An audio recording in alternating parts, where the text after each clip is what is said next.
2014 से जब से भाजपा सरकार में आई है तब से उसने संविधान को निशाने पर ले रखा है। इसका सबसे बड़ा उदाहरण है EWS आरक्षण, जो सवर्णों को 10% आरक्षण इस देश में दिया गया 2019 के पहले। भारत के संविधान में आर्थिक आधार पर आरक्षण की बात नहीं है। आरक्षण की बात सामाजिक शैक्षणिक पिछड़ेपन के आधार पर। आरक्षण उन लोगों के लिए है जो सदियों से दबाए सताए गए लोग हैं, जिनकी हिस्सेदारी और शासन प्रशासन की संस्थाओं में नहीं है, जो यूनिवर्सिटी कॉलेज में नहीं है, जो जुडिशरी में ब्यूरोक्रेसी में नहीं है। उन लोगों के लिए आरक्षण की व्यवस्था संविधान में की गई। इस देश को चलाने में उनकी भी भागीदारी, दलितों की या आदिवासियों की, पिछड़ों की, तो उनकी भागीदारी आज़ादी के बाद तो आज भी बहुत कम है। आज भी नौकरशाही में, न्यायपालिका में, मीडिया में, शैक्षणिक संस्थाओं में, अन्य जगहों पर दलित, पिछड़े, आदिवासी अपनी आबादी के अनुपात में नहीं पहुँचे। लेकिन मोदी सरकार ने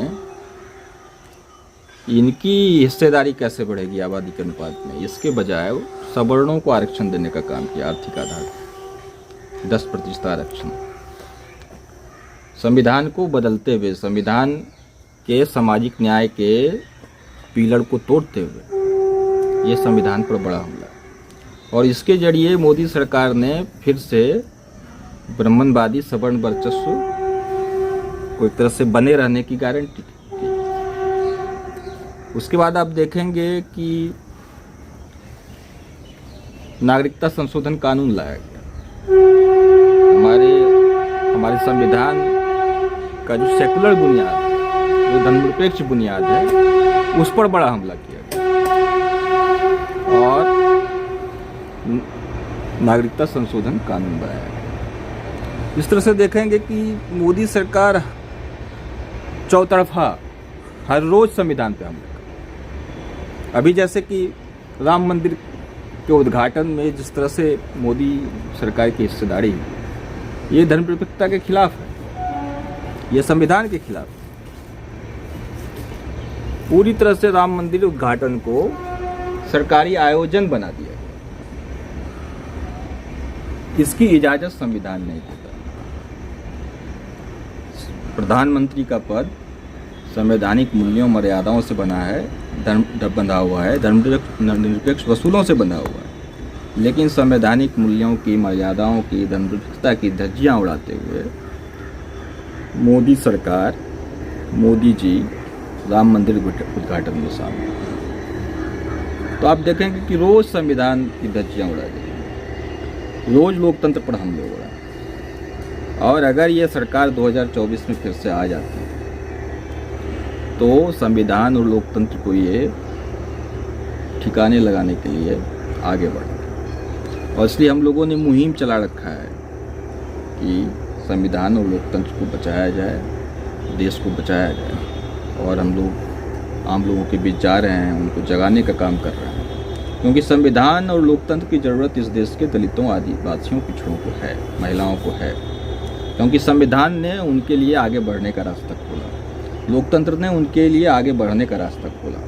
और अगर ये संविधान और लोकतंत्र खत्म हो जाएगा तो उनके आगे बढ़ने का रास्ता बंद हो जाएगा। और फिर से वो जो संविधान लागू होने के बाद जो उपलब्धियां उनके हिस्से आई हैं, जो कुछ हक हिस्सा मिला है, जो भी सम्मान अधिकार मिला है, वो सब खत्म हो जाएगा। और संविधान खत्म होने के साथ वो फिर से गुलामी की पुरानी स्थिति में चले जाएगा। और इसलिए संविधान और लोकतंत्र को बचाने की ज़रूरत इस देश के दलितों, आदिवासियों, पिछड़ों को है, महिलाओं को है, मुसलमानों को है। और इसलिए हम लोग इस मुहिम में लगे।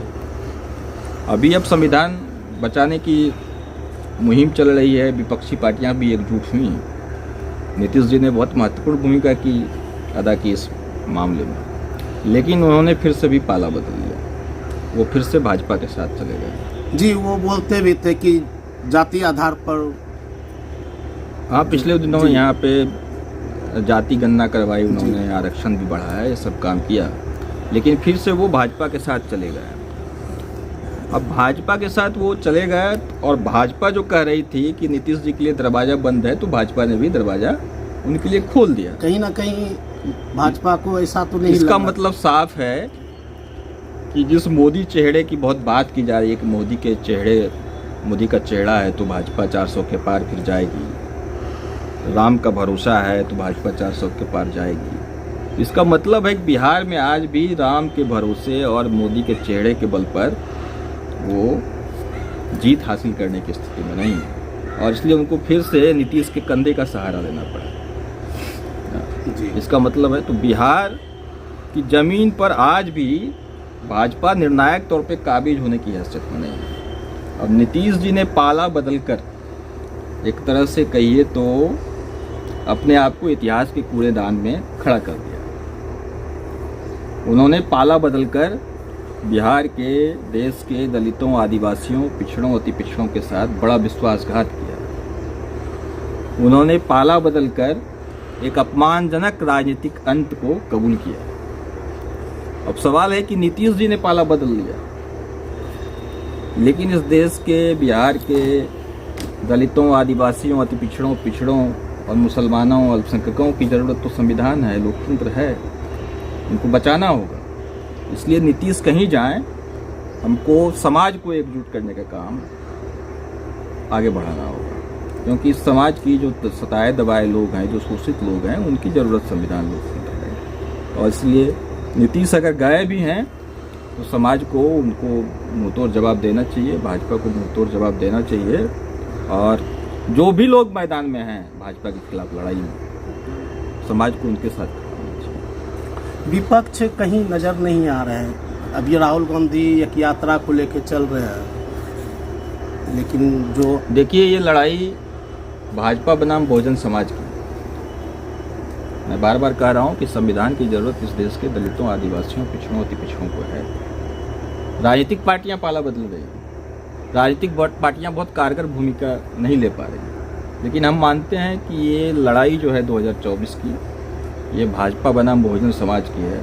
बहुजन समाज को इकट्ठा होकर अपनी सामाजिक राजनीतिक दावेदारी को बुलंद करना होगा और भाजपा को शिकस्त देना होगा। और बहुजन समाज खड़ा हो रहा है, हमें और उसको ताकत के साथ खड़ा करना। यह आंदोलन आपका अनवरत जारी रहेगा सर? हाँ, ये भी चलेगा, लंबी लड़ाई है। 2024 में भाजपा को पीछे धकेलना हमारा तात्कालिक कार्यभार है, लेकिन लंबी लड़ाई है। इस देश के अंदर से ब्राह्मणवादी वर्ण जाति व्यवस्था के खात्मे तक हमारी लड़ाई जाएगी। एक आधुनिक लोकतांत्रिक और बराबरी का भारत बनाने की हमारी लड़ाई है, ये दूर तक जाने वाली लड़ाई है। आपका परिचय सर? रिंकू यादव, सामाजिक न्याय आंदोलन बिहार। धन्यवाद।